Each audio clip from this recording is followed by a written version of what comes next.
أعوذ بالله من الشيطان الرجيم بسم الله الرحمن الرحيم الحمد لله رب العالمين نحمده ونستعينه ونؤمن به ونستغفره ونتوكل عليه ونصلي ونسلم على حبيبه ونجيبه سيد خلقه بشير رحمته نذير نقمته سيدنا ومولانا أبي القاسم محمد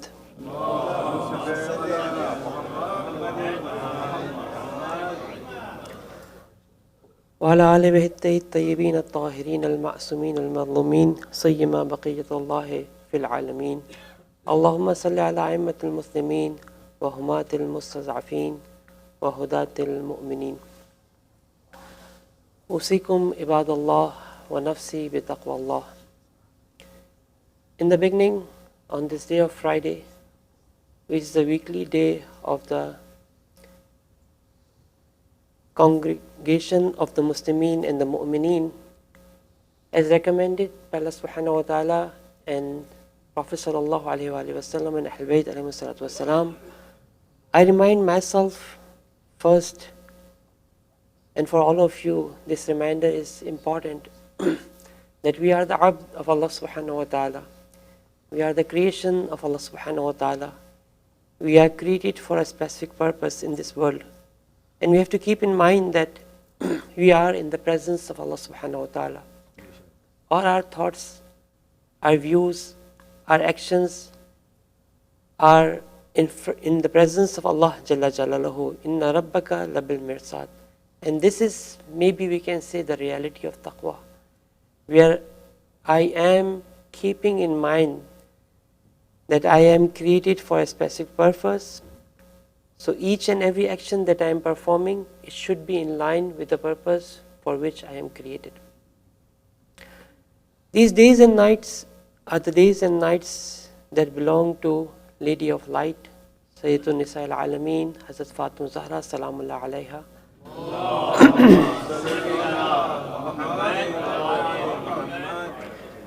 And definitely it is important for us that during these days and nights, we should try to talk about this personality as much as we can.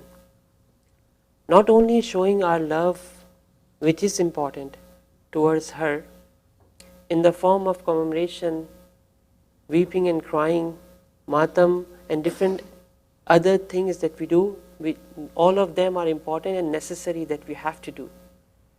But alongside with that, it is important for us to learn from the life of this great personality, who is not only the role model for us, but Aimma alayhi salatu wasalam has mentioned that he is the role model for us, Aimma alayhi salatu wasalam. He is the Ummul Aimma, not only Ummul Aimma, according to the terminology that is used by Prophet sallallahu alaihi wasallam, she is Umme Abiha. She was, recite a salat please.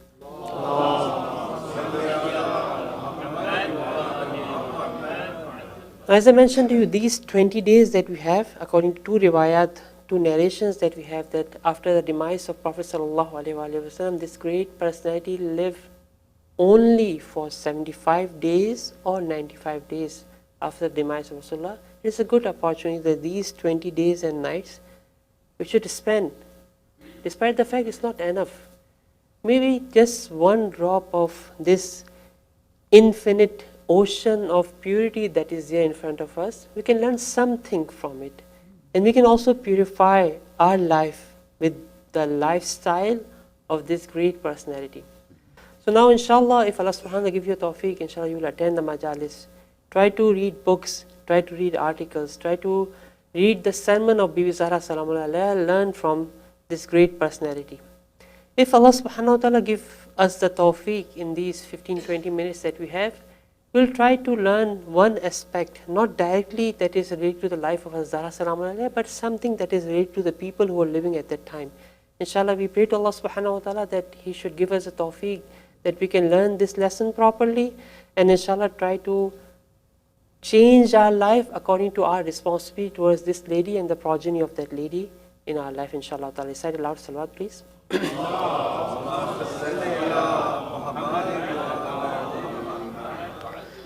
I don't know how many times this question comes to your mind. And I think this is one of the important questions that we have to ask from the history.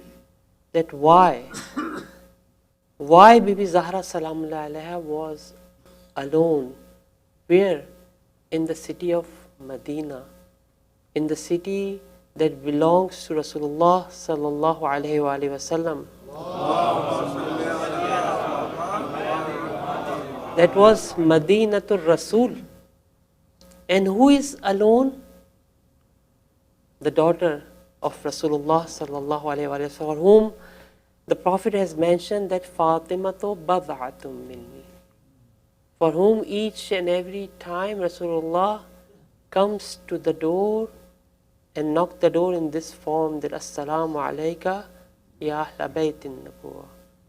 For whom Allah subhanahu wa ta'ala, when He wants to introduce the 5 selected people in this physical realm to the angels in the metaphysical world, He says that hum Fatimatu wa abuha wa ba'luha wa banuha.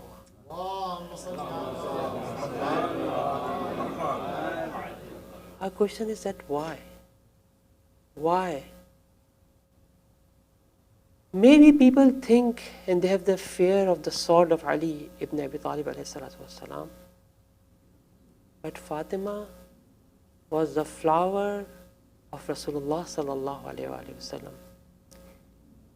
She was the one who came forward in the defense of the Walaya of Amir Mu'mineen. She knocked at the door of Ansar and Muhajirin, while Imam Hassan and Imam Hussain alayhi salatu wasalam were in the hand of Bibi Zahra salamullah alayha. But nobody accept the call of Bibi Zahra salamullah alayha. Why? What happened? It was not just the issue with 1 or 2 people that we easily do the lan on them, which is necessary, is important that we should do. But it is the collective deficiency that happened at that time. And this is the important question that we have to ask, that why? Why the people, with Bibi Zahra salamullah explicitly talked to the Muhajirin Ansar, and particularly she specifically talked to Ansar, that you are the Adadul Ummah, you are the shoulders of this Ummah, you are the supporters of Rasulullah sallallahu alayhi wasallam. Why you? Why you are not standing for the haqq and the truth? Despite the fact it's so clear for you, it was black and white for you. Now again, this is the important question, that maybe at the time of in 6th month of Hijrah, we have this question again, that okay, why the people who knew Imam Hussain alayhi salatu wasalam, who was aware of the status of Imam Hussain alayhi salatu wasalam, they didn't stand with Imam Hussain. That question 50 years ago, when there were thousands of people who have seen Rasulullah sallallahu alaihi wasallam. After 50 years, maybe we can say that there is a generation that passed, and a lot of people are not aware of the status of Ahlul Bayt alayhi salatu wasalam, the way Rasulullah sallallahu alaihi wasallam has mentioned to them. But at the time of Bibi Fatima salamullah alaiha, it was so obvious, it was so clear. But what was wrong with the Ummah? What are the issues that were there? What was the vice that was there in the Ummah? What are the diseases that was there in the Ummah, due to which they were not able to stand with Fatima Zahra salamullah alaiha, who is Sayyidatun Nisa'il Alameen. And when we are learning from the history, it is the ibrah for us today too. A lot of times we have this question, that why the haqq is alone today, why the people are not standing with the haqq and the truth. Maybe some of the questions and the answers we can find in the history that happened in the past, because the principles are the same principles. And we can learn from the history. That's why Amir Mu'mineen Ali ibn Abi Talib alayhi salatu wasalam,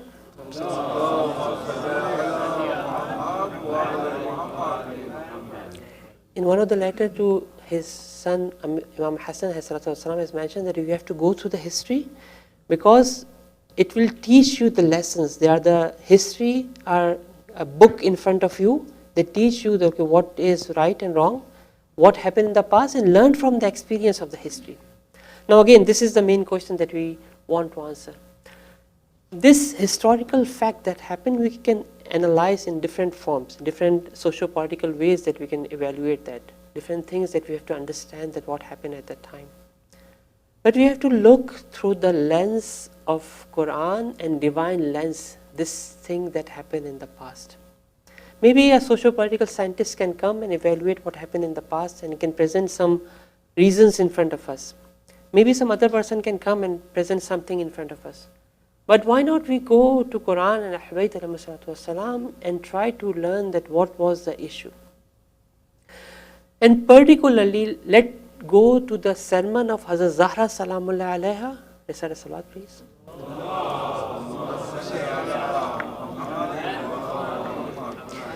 And see that how Bibi Salamullah Alaiha has talked to these people and mentioned that what is the issue in them, due to which they were not able to stand with Amir Mu'mineen and Bibi Fatima Salamullah Alaiha.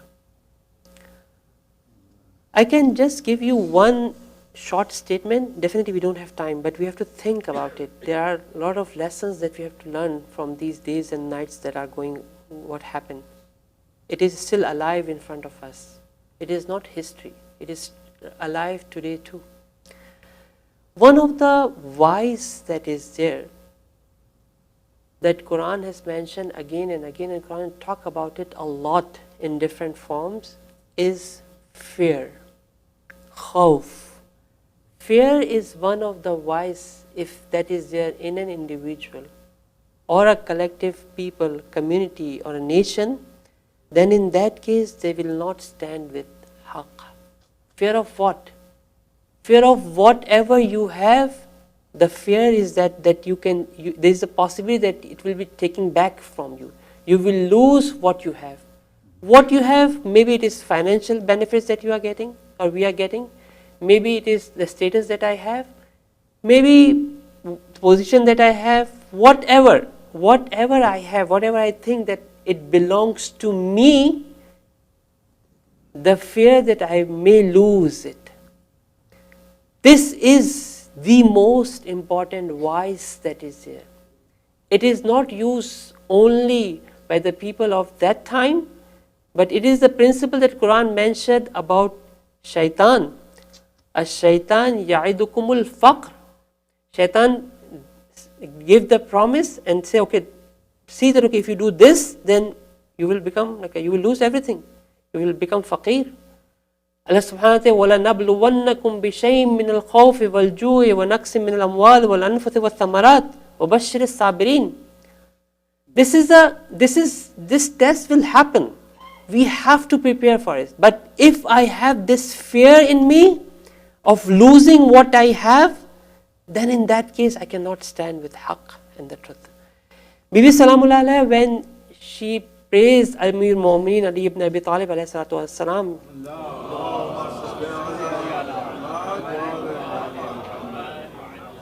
he presents some of the attributes of Ali ibn Abi Talib alayhi salatu wassalam. Then he talked to the people. She said like this: وَأَنْتُمْ فِي رِفَاهِيَةِ الْعَيْشِ مِنَ الْعَيْشِ. You, O people, when Ali ibn Abi Talib alayhi salatu wassalam was fighting in the battlefield, he was sacrificing himself in the battlefield. He was defending Rasulullah sallallahu alayhi wasallam in the deen. What you people were doing?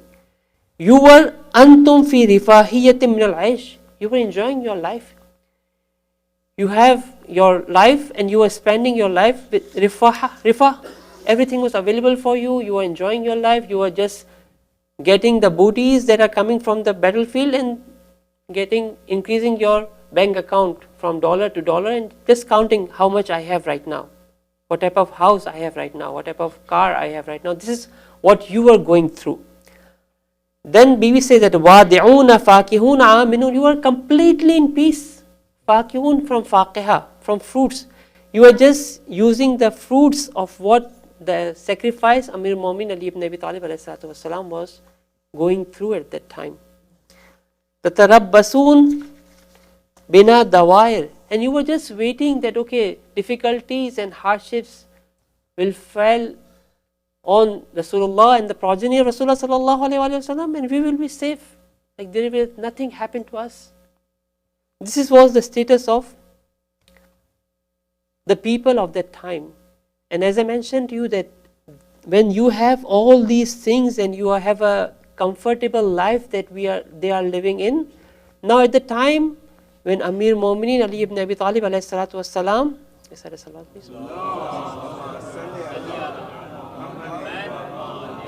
asked them to stand with them, they have this fear that okay, all this comfort that we have, if we stand with Ali, if we stand with Fatima salamullahi alayha, then what the people will say.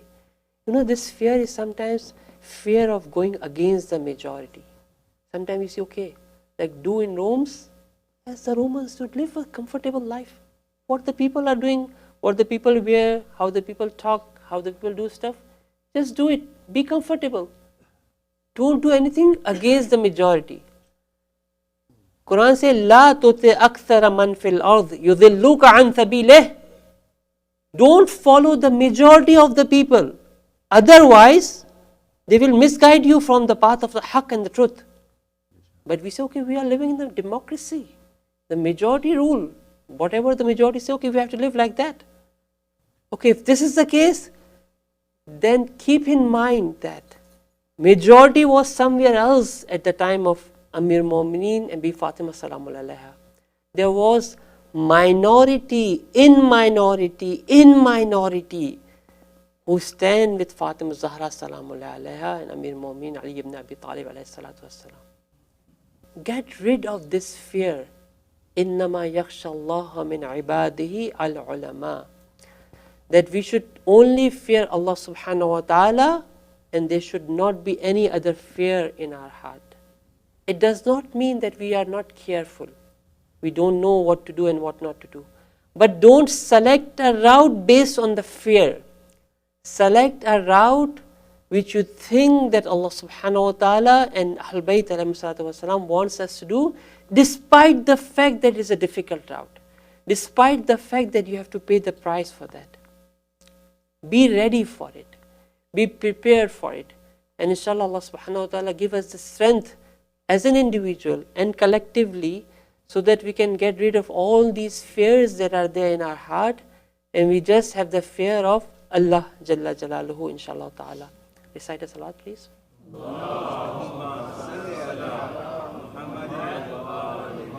بسم الله الرحمن الرحيم والعصر إن الإنسان لفي خسر إلا الذين آمنوا وعملوا الصالحات وتواصوا بالحق وتواصوا بالصبر.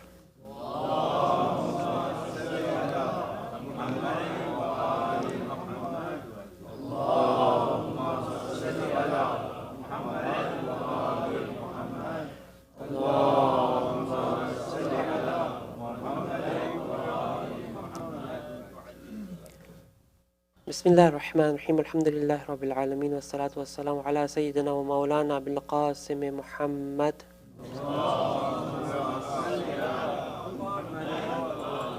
وعلى آل بيته الطيبين الطاهرين المعصومين سيما علي أمير المؤمنين وفاطمة الزهراء سيد نساء العالمين والحسن والحسين سيد الشباب أهل الجنة وعلي بن الحسين زين العابدين ومحمد بن علي الباقر وجعفر بن محمد الصادق وموسى بن جعفر الكاظم وعلي بن موسى الرضا ومحمد بن علي الجواد وعلي بن محمد الهادي والحسن بن علي الزكي العسكري والحجة القائم المنتظر المهدي.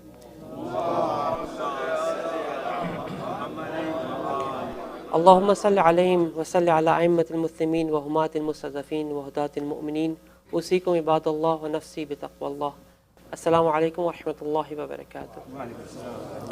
Again the second sermon, I remind myself first that we are the abd of Allah subhanahu wa ta'ala, we are in the presence of Allah subhanahu wa ta'ala, and collectively we have to remind each other, we have to hold the hand of each other in this society, that we are living in a society which is going against the will of Allah subhanahu wa ta'ala. We have to know it and support each other. Taqwa is one dimension of taqwa is individual, and one dimension of taqwa is collective, where ta'awanu al-birri wa taqwa, that we have to hold the hand of each other, we have to support each other, we have to help each other, so that inshallah collectively we become the true community who perform the true ubudiyya of Allah subhanahu wa ta'ala collectively too. This topic of fear that we have discussed, again, I think the time has already finished, but just give you a small idea that what is going on in the world right now. Again, you can see that this fear tactics that was used by the enemies of Allah subhanahu wa ta'ala and enemies of haqq and the truth in the past, because it's a tool in the hand of shaitan, and Allah subhanahu wa ta'ala has mentioned to us that, okay, you have to take out this fear from your heart.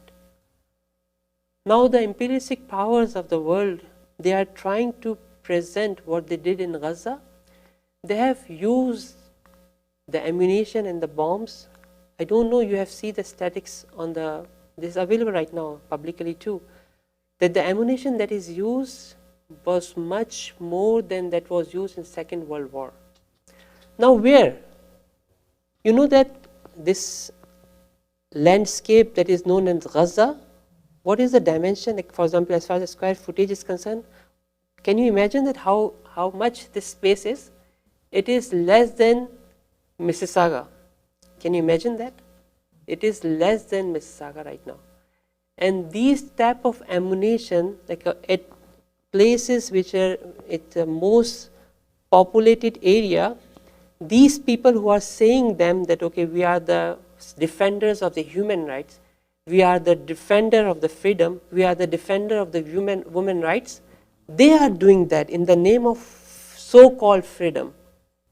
They are killing innocent people.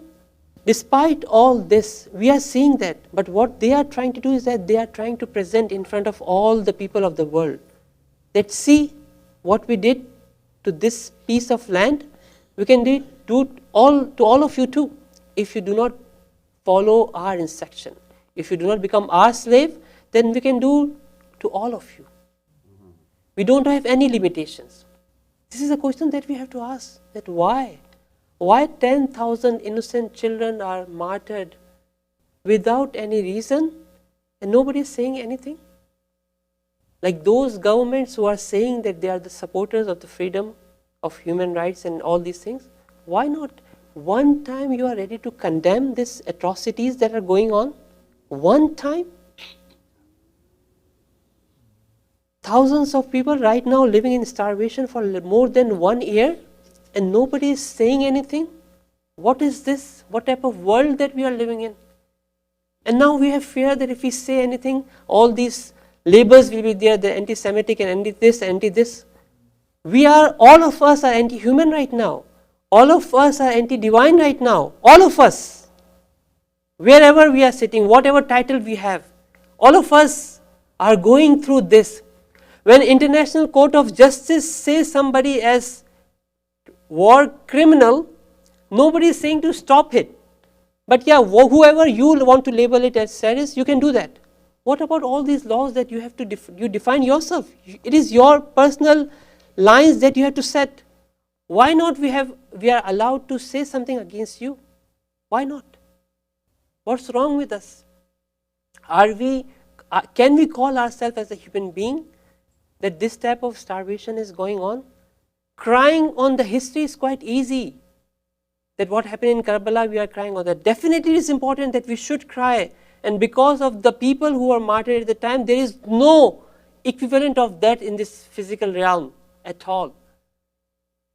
But there are followers of Ahlul Bayt ﷺ also, that they are martyred right now without any reason. Innocent people who are killed. But we have a fear in our heart that, okay, no, we cannot say anything. Why not? This is the responsibility of each one of us, that we have to find that how I can help the haqq and how I can stand against the zalim and the batil. This is the message of Imam Hussain ﷺ to all the people of the world. Ya Shiyata Abi Sufyan, in lam takun takhafun al-ma'ad, in lam takun lakum dinun wa la takhafun al-ma'ad, kunu ahraran fi dunyakum hadhihi. O the Shia of Ali Abi Sufyan, we call right now that, oh, the Shia of Zionism. If you do not have any religion, if you do not follow any religion, if you do not have the fear of the hereafter, just be a free man in this world. What you say that we are free, Bismillah. come and become free. Stop any type of atrocity, any type of innocent killing that is going on. We are with you. We also condemn all these innocent killing that is happening in any part of the world. We'll condemn that. But be the true men. But whenever the atrocities are going on, stand against that. And inshallah, if we do that, then we can say that we are the human being. Maybe, like, you know that sometimes ulama says, okay, moment shouldn't che mushkil. Become a moment is so difficult. At least become an insan, become a human being. If we become human being, then at least we can say to Allah subhanahu wa ta'ala that we were trying to fulfill our duty as a human being, inshallah ta'ala. May Allah give us the tawfiq. And may Allah give the awareness to the conscience of the human being so that they can understand that what's going on right now. And then this fear that is there, that is created by these imperialistic power, sometimes showing the images of Guantanamo Bay, sometimes showing the videos of Afghanistan, sometimes showing the videos of Gaza, sometimes showing the videos of prisons in the occupied regime, what type of low animal people these are, what type of atrocity that they can do, just to create the fear in our heart. Inshallah, may Allah give us the tawfiq so that we can get rid of this fear and inshallah follow and perform our duty in a proper way, inshallah ta'ala. Recite aloud salawat.